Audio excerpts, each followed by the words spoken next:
Do you feel encouraged by the Arab Spring?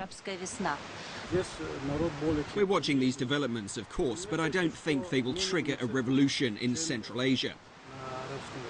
So you don't consider an Islamic revolution to be a realistic scenario for Central Asia?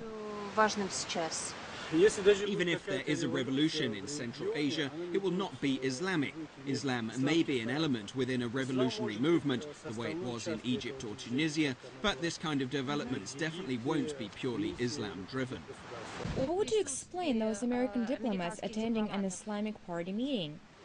There was a lot of speculation prior to the convention on who was going to head the party and what changes there would be in the party leadership. Therefore, there was a lot of interest in our meeting, and it doesn't surprise us that there were so many people from embassies and from the press. How do you view the situation in Afghanistan following the assassination of Rabbani? I believe the situation in Afghanistan has aggravated after the terrorist attack that killed teacher Rabbani. He was supposed to be a guest at our convention, and we were expecting him. His assassination will complicate the situation even more, now that the US government is contemplating a withdrawal. All the different groups in Afghanistan are waiting for that opportunity to fill the vacuum.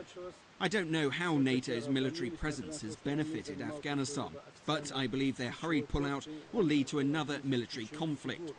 China, Iran, Russia and the neighbouring countries all should come together to discuss what is to be done for Afghanistan once the NATO troops are gone. So far, nobody has a plan. The United States are determined to pull out of Afghanistan as quickly and with as little casualties as possible. But no one has any agenda for Afghanistan once the Americans leave. The Americans are currently setting up a massive training facility on the border between Tajikistan and Uzbekistan. Doesn't that look like a plan for the future? Given that the Americans have been unable to make a change in Afghanistan while actually being there, they will hardly manage to influence the situation from outside the country, even if they're stationed at the border. And why does the US need a new base? Most likely for the balance of power. To counterbalance Russia? I don't think it's against Russia. The American military presence in the region promotes the United States' political, economic and commercial presence. There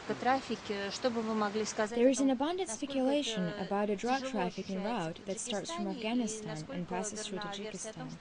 Could you clarify this matter?